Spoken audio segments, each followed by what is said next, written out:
Healthy Reefs for Healthy People initiative is a collaboration of over 70 partner organizations working to conserve and improve the health of the Mesoamerican reef through strategic science-based management actions along with local partners.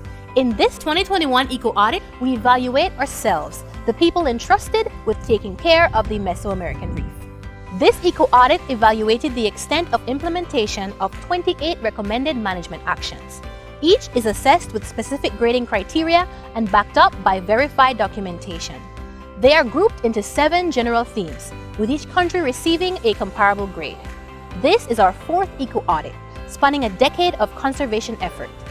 Join us to celebrate our achievements and to push for swifter implementation of the remaining recommendations. The 2021 Eco Audit is now in, and Belize has again secured the highest score, with 70% of the recommended management actions now complete.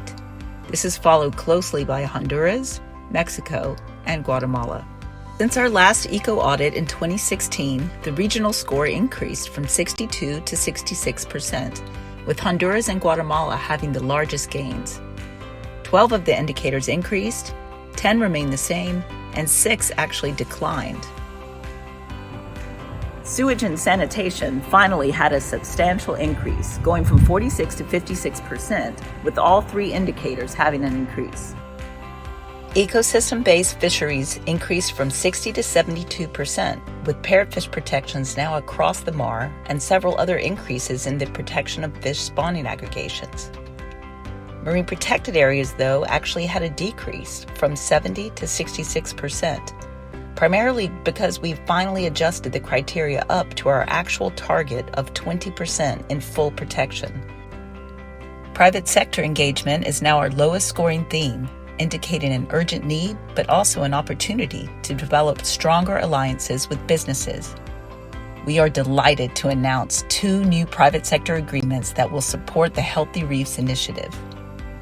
Now let's dive into those country results with the Healthy Reefs coordinators. In Mexico, the overall Eco Audit score has remained the same with 64% this year. No improvement has been made in our wastewater treatment score, which is trended at 46%. There have been no changes in any of the 3 indicators over the last decade. We still only have secondary treatment plants. We still haven't ratified the LBS protocol of the Cartagena Convention, and there's still a lack of upstream pollution reduction in the major industries. On the other hand, in Quintana Roo, we are increasingly aware of the importance of mangrove and watershed connectivity for climate change adaptation. Our partners have been busy developing blue carbon opportunities and action plans that will help reap financial benefits for their protection. However, this indicator remains at 60% due to the many threats they face. Amazingly, we now have 97% of our territorial sea under some form of protection. The MPA theme holds a solid 70% despite the increasing funding gap. But we need to do more and fully protect larger areas of our seas. By including fish replenishment zones and protecting spawning aggregation areas, we are progressing towards more sustainable fisheries, rising from a score of 50% to 70%. Our best achievement has been the protection of 10 species of parrotfish in the federal protection list for their ecological importance in grazing down harmful macroalgae. This is the higher protection a species can get. Guatemala has increased its overall Eco Audit score from 54% in 2016 to 62% this year. Guatemala has also protected parrotfish and other key grazers for another 5 years, bringing this indicator up to 100%. The expansion of the ban was based on our data, showing that the biomass of herbivorous fish has almost doubled since the ban was first declared in 2015. With the extended protection, we expect to continue this increase, improving our reef's health. As you heard before, the macroalgae problem is also fueled by sewage pollution. But in Puerto Barrios, the municipality built 2 wastewater treatment plants, increasing our score for the first time ever to 60%. Although this is a great achievement, Guatemala still needs to adequately manage its watersheds, especially the Motagua River. which introduces a variety of contaminants to the mar. HRI and its partners have explored, promoted, and helped achieve Guatemala's first fully protected replenishment zone on the most well-developed reef in Guatemala, named Cayman Crown. We went from having 0% of our reefs in full protection to 32%, surpassing the new target and fully achieving this indicator. The percent of our territorial sea that is fully protected is now the highest in the region, earning a 60% completion score towards this important indicator. Belize's overall Eco Audit score slightly increased from 68% in 2016 to 70% this year. Belize expanded the Zapadilla Keys Marine Reserve to better manage resources on our side of the amazing Cayman Crown Reef. This increases the percent of territorial sea included in gazetted marine protected areas and demonstrates a collaborative approach to science and conservation. The revised Fisheries Act empowers fishers with specific rights-based benefits countrywide, raising this action from 40 to 100% implementation.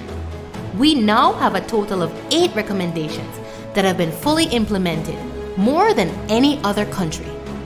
Belize has some important emerging efforts to engage our private sector directly in conservation, such as the Fish Right, Eat Right campaign, which should help us achieve more sustainable seafood.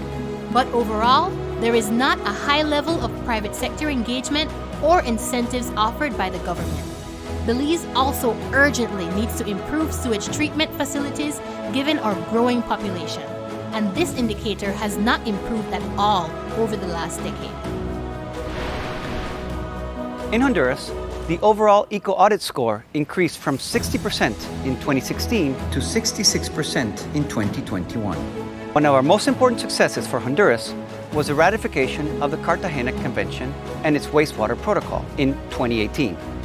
This will allow the creation of better wastewater treatment plants that will diminish nutrient pollution. Also, all of the treaties that support coral reef conservation have been ratified, going from 20% to 100% in 2020. There's also good news for Honduras's marine protected areas, which have increased to cover almost 42% of our territorial seas, although only 2% of the territorial sea is within fully protected replenishment zones.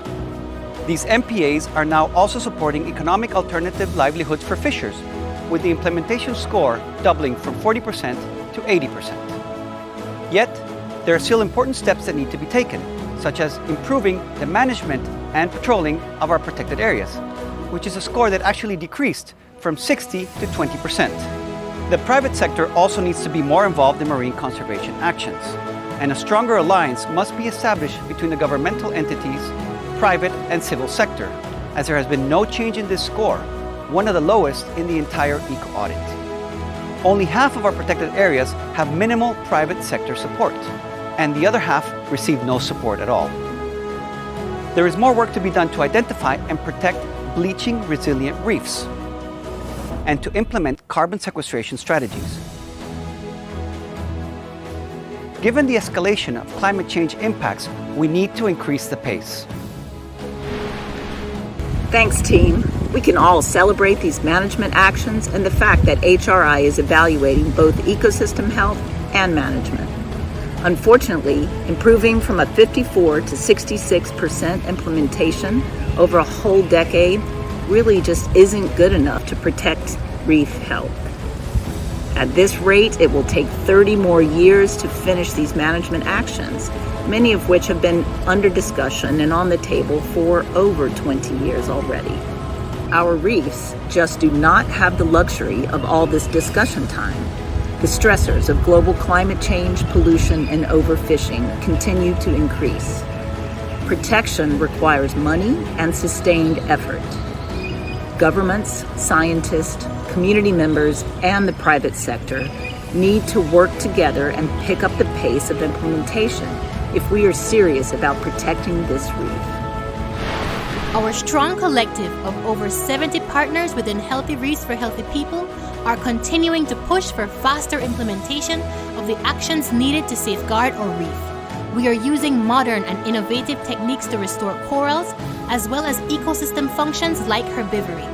We are combating the new stony coral tissue loss disease with science and collaboration. We are constantly seeking new sponsors from across the globe, and we will not stop until this list of recommendations is fully implemented.